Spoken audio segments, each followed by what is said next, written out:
خليني اقول لكم ان الفيديو ده مش مجرد فكرة ومش مجرد موضوع قلت ان انا اطلع اتكلم معاكم فيه.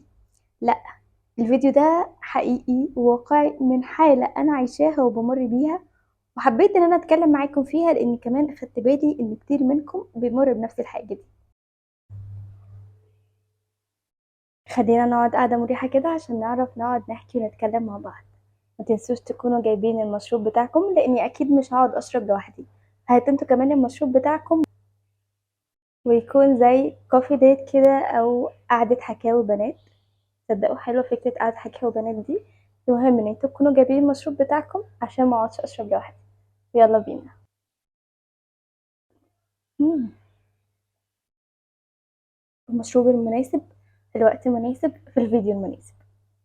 بما اننا هناخد راحتنا بقى في الحكاوي، فطبعا اكيد كلكم عارفين ان من فترة انا سبت الشغل واستقلت من الشغل اللي انا كنت فيه من فترة تقريبا شهر ونص كده. وطبعا قبل ما اخد الخطوة دي كان عندي طموحات وافكار وحاجات كتير عايزة اعملها. مجرد بس ما اقدم استقالتي للشغل، استقالتي تتقبل، فانا حاسة ان انا هيبقى عندي حرية لحاجات كتير قوي اقدر ان انا اعملها. بس بعد ما استقلت قلت انا محتاجة اريح شوية، ولحد الان ان انا لسه مريحة. بس عارفين لما يكون عندكم كده حماس تجاه فكرة معينة او تجاه حاجة معينة او فترة معينة، وبعدين الحماس بتاعكم يبدأ يقل واحدة واحدة واحدة لحد ما يبدأ يدخل في دماغكم أفكار سلبية وتبقوا متوترين وقلقانين وتبدأوا إن انتوا تتشتتوا عن الحاجة اللي انتوا عايزين تعملوها، وتبقوا ما بين بقى الحاجات الكتير اللي انتوا عايزين تعملوها والأفكار السلبية اللي في دماغكم، وفي نفس الوقت المشتتات الطبيعية اللي موجودة في حياتنا. فبالتالي نسبة التشتت بتكون فوق خالص، ونبقى مش عارفين نعمل ايه. ده للأسف الوضع اللي أنا كنت فيه واللي لسه ما زلت فيه شوية. بس بمجرد تصويري للفيديو ده هيفرق معايا بشكل كبير قوي، لأن أنا كنت عندي أفكار وحاجات عايزة أبدأ أعملها، مش عارفة أبدأ فيها منين، ومش عارفة أبدأ بأنهي موضوع وأبدأ بأنهي فكرة. فلما لقيت نفسي فعلا انا في حالة محتاجة ان انا اخد مع نفسي كده وقت وافصل واعمل ستوب عشان اقدر ان انا اركز في اللي جاي وما يفضلش وقتي كله ضايع بالشكل ده، فلقيت ان فكرة التشتت او موضوع التشتت وان احنا متلخبطين ومش قادرين ان احنا ننظم حياتنا وان احنا نبدأ في الحاجات اللي احنا عايزين نعملها او نكمل في اللي احنا كنا فيه، ده الموضوع المناسب ان انا اقدر ابدا بيه. وبكده اقدر ان انا اخرج من الحاله اللي انا فيها دلوقتي، واقدر ان انا بعد كده اركز في اللي انا عايزه اعمله. فهتكلم معاكم بقى عن المشتتات اللي في حياتنا وازاي احنا بنتشتت وايه الحاجات اللي ممكن تكون بتشتتنا. ويعني الفترة دي حاسة ان ده بيحصل مع ناس كتير مش معايا انا بس. يعني اللي لاحظته واللي اخدت بالي منه من رسائلكم اللي بتجيلي على انستجرام ان ناس كتير قوي عايشة في حالة التشتت الفترة دي، بما اننا في اجازة او بما ان الناس يعني واخدين اجازه من الدراسه او هي خلاص الاجازه بتخلص. بس يعني هو بعد ما الناس خدت الاجازه وكانوا متحمسين لحاجات كتير عايزين يعملوها، ودلوقتي خلاص الاجازه بتخلص وهما ما عملوش اي حاجه من الحاجات دي، الحماس بتاعهم بقى في الارض وبقى فيه افكار سلبيه ان انا مش هلحق اعمل حاجه وحاجات من كتير من دي. يعني ما بين كل فتره والتانيه بيجي لنا حاله التشتت دي. فالنهارده بقى هنشوف مع بعض ايه الحل للفكرة دي، وازاي نخرج من حالة التشتت دي، والحلول اللي انا هعرضها معاكم انا عن نفسي بحاول ان انا امشي بيها في حياتي دلوقتي واحدة واحدة عشان اقدر ان انا اخرج من الحالة دي زيكم. فكرة ان انا بقول لكم ان انا بمر بالحالة دي مش معناه ان ده يعني خلاص تسيبوا نفسكم. واذا كان الحد اللي بيساعدنا واللي احنا بناخد رأيه واللي احنا بناخد نصيحته، يعني اتمنى ان انا اكون قد الثقة دي اصلا. بس يعني لما تفكروا ان خلاص طب ما انجي انا بستفيد منها وبتعلم منها او بتديني نصايح على الاقل في حاجة بقدر ان انا التزم بالنصايح دي وبتفيدني في حياتي، فهي كمان كده فخلاص بقى يعني انا هاخد منها نصيحة ازاي. بس الفكرة ان انا بقول لكم الكلام ده لان الكلام ده طبيعي، لان هي دي الحياة الواقعية، ولان هي دي الحياة الطبيعية ان كل بني ادم بيجي عليه فترة بيكون متشتت ما بين حاجات كتير، عنده تشتت، عنده قلق، عنده توتر. ده كلنا بنمر بيه وهنبقى بنضحك على نفسنا لو قلنا ان في شخص ما بيعديش باي بريك داون في حياته، يعني كده هنبقى احنا بصراحة بنضحك على نفسنا، عشان بس يعني احنا قدام الكاميرا بنحاول نتجمل وكل ده، بس برضو لازم نكون واقعيين على قد ما نقدر. لازم نشارك الحلو والوحش، بنشارك كل حاجة يعني. فبحاول على قد ما اقدر ان انا لما اجي اتكلم معاكم في موضوع انا عندي برضو مشكلة في نفس الحاجة، فبقول لكم ان انا كمان زيكم، لان دي حالة طبيعية، عشان بس ما تسيبوش نفسكم من الوضع. لا، لازم تفكروا ازاي نخرج من الحالة دي، وازاي نقدر ان احنا نستغل الوقت بتاعنا اكتر، وما نسيبش نفسنا للمرحلة او للفترة اللي احنا بنمر بيها دي حتى لو كانت فترة سلبية.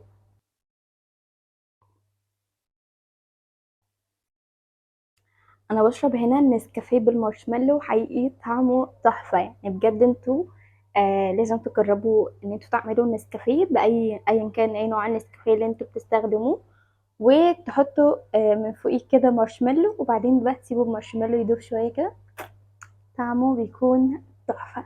خلينا بقى نبدأ نتكلم بشكل تفصيلي.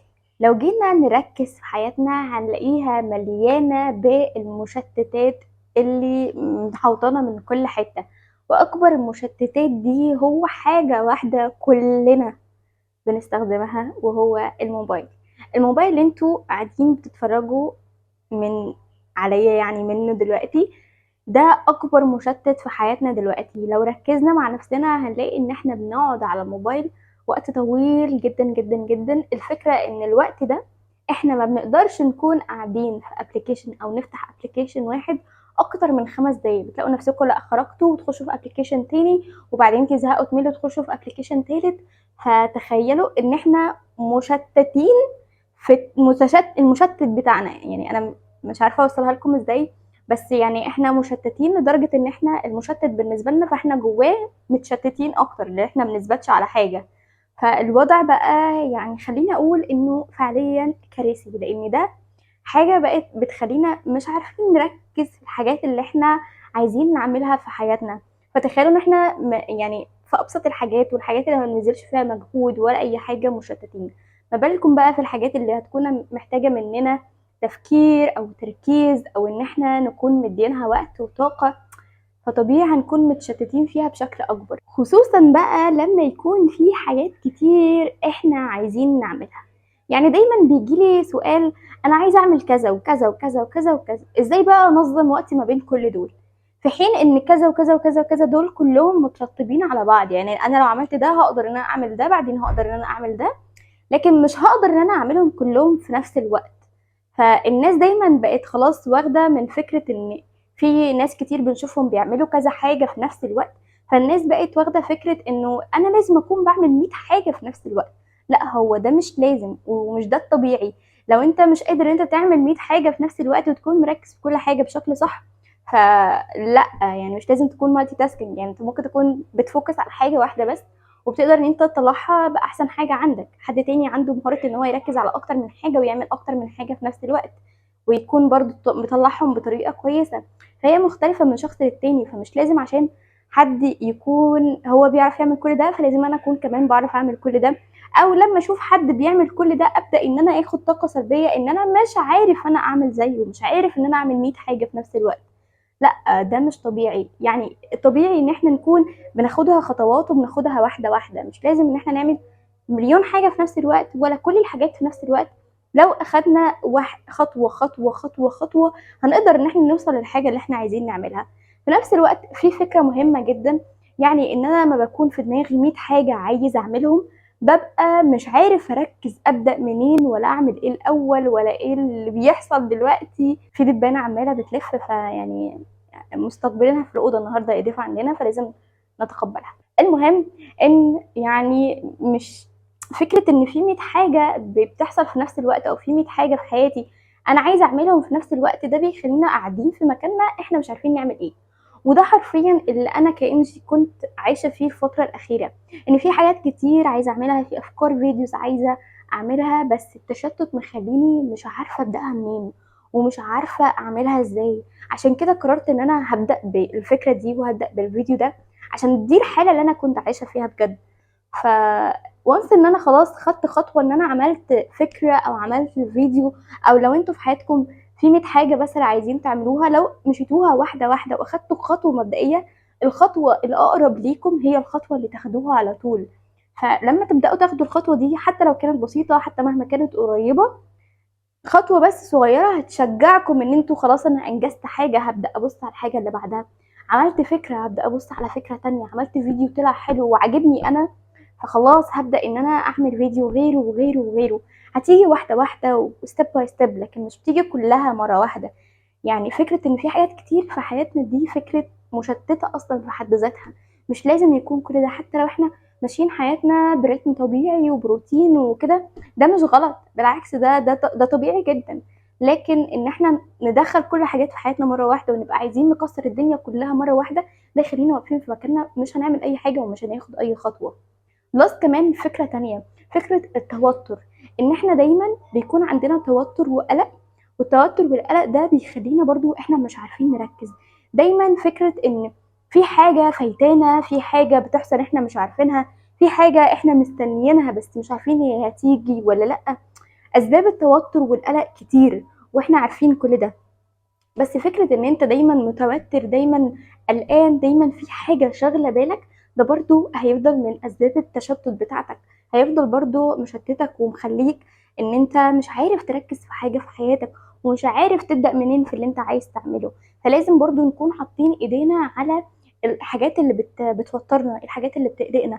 لو انا مثلا الفترة دي مستني حاجة معينة، لازم اكون برضو حاطط ايدي على ان ده الحاجة دي لازم اكون متقبل انها ممكن تحصل ممكن ما تحصلش، عشان برضو دماغي ما تفضلش متشتتة وبتفكر في الموضوع بشكل كبير. وخليني اقول لكم ان من الحاجات المهمة، لو انتوا متشتتين في قرار، يعني لو في قرار انتوا متشتتين فيه، هتفضلوا دايما انتوا مش عارفين تعملوا اي حاجة لحد ما تقدروا ان انتوا تاخدوا القرار.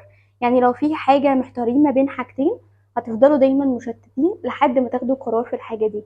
فحاولوا ان انتوا ما تمطلوش وما تسوفوش في القرارات اللي انتوا بتاخدوها في حياتكم، عشان ده ما يعطلكوش في حاجات تانية. وخليني اقول لكم بقى ان حقيقة يمكن من اكتر الحاجات اللي بقت موترة الناس كلها دلوقتي فكرة النجاح، فكرة الكارير، فكرة الشغل، فكرة المستقبل، ان انا عايزة ابقى وابقى واعمل واعمل واعمل واعمل. فالناس كتير بتبقى مش عارفة هي هتقدر تحقق ده ولا لا، مش عارفين يعني هم عندهم القدرات والمهارات اللي هتخليهم يوصلوا للحاجة دي ولا لأ. فده دايما بيخلينا قاعدين في مكاننا ومش عارفين نعمل حاجة ومترددين ومتوترين. وكمان فكرة ان لازم يعني دلوقتي طالع يعني على السوشيال ميديا هتلاقوا ناس كتير قوي بتكلمكم في فكرة ان انتوا تدخلوا فلوس ويبقى ليكم اكتر من مصدر دخل وهكذا. برضو فكرة ان انتوا يعني انتوا مش عارفين تعملوا ده وهل هتقدروا عليه ولا لأ.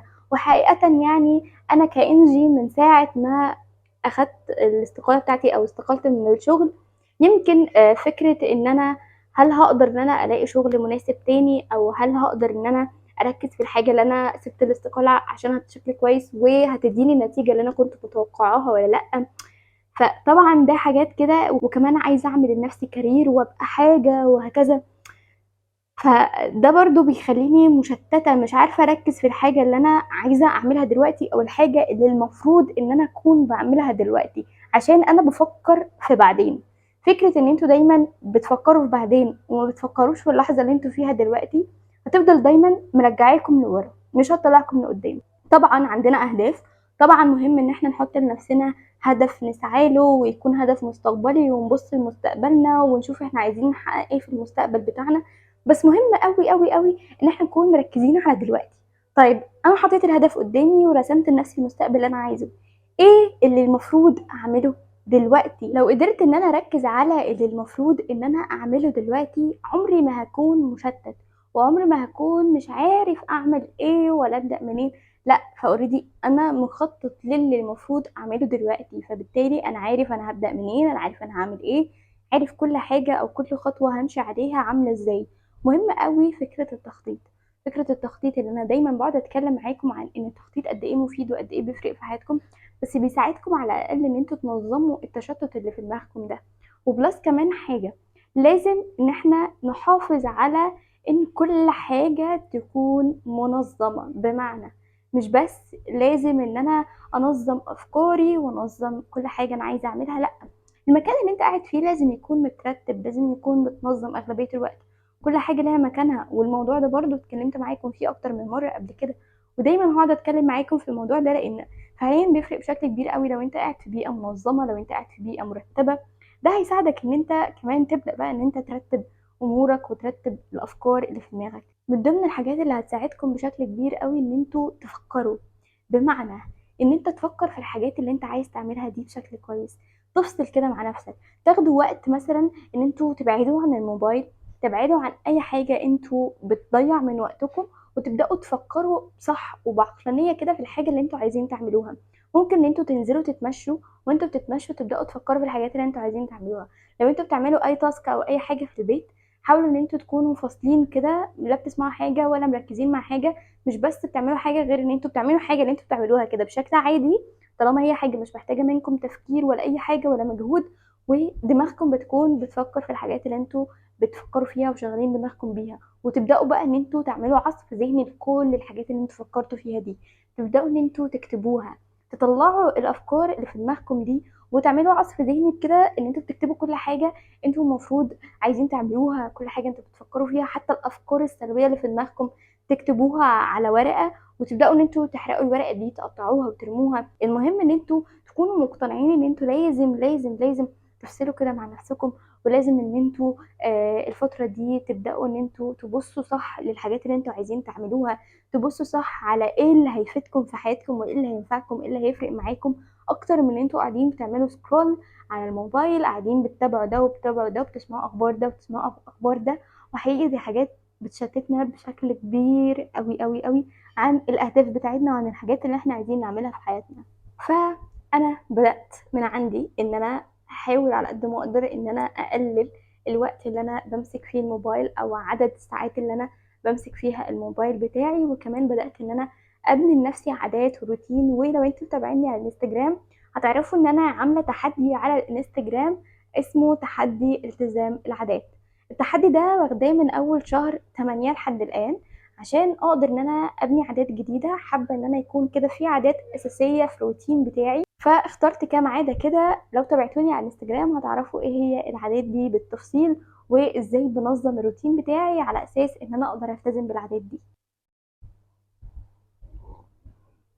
وقعدت برضو عملت عصف ذهني لكل الافكار اللي انا حابه اعملها والحاجات اللي انا عايزه يعني اعملها معاكم.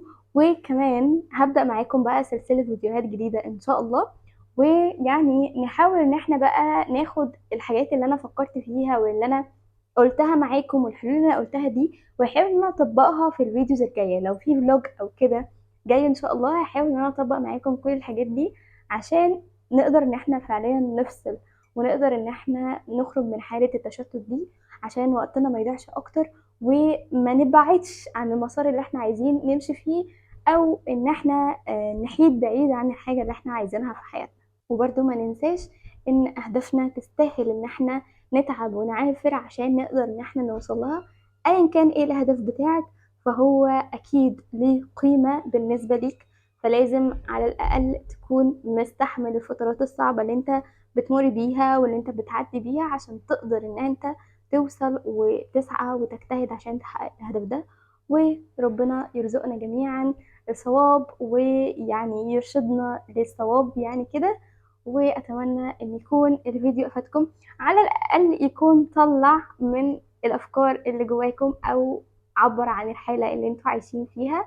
وإن شاء الله انتظروني في فيديوهات كتير جاية هتكون يعني مفيدة بشكل ما يعني إن شاء الله. ولو انتوا عندكم أي موضوع حابين إن أنا أتناقش معاكم فيه، أو إن أنا أتكلم عنه، او ان انا احط سبوت عليه ونبدا ان احنا نفكر فيه ونناقش بعض ونقترح حلول مع بعض، فما تنسوش ان انتوا تكتبوا لي الموضوع ده في الكومنتات. وبس كده، كانت قاعدة لطيفة والله، يعني عايزة ان احنا بجد نكون متجمعين كده وقاعدين بنتكلم وبنتناقش مع بعض، حاسة انها هتبقى حاجة حلوة قوي، وان شاء الله نقدر ان احنا نعملها في يوم من الايام. ودلوقتي اقدر اقول لكم ربنا يحل ايامكم، واشوفكم دايما بتضحكوا. الفيديو خلص، ويا رب يكون افادكم. سلام.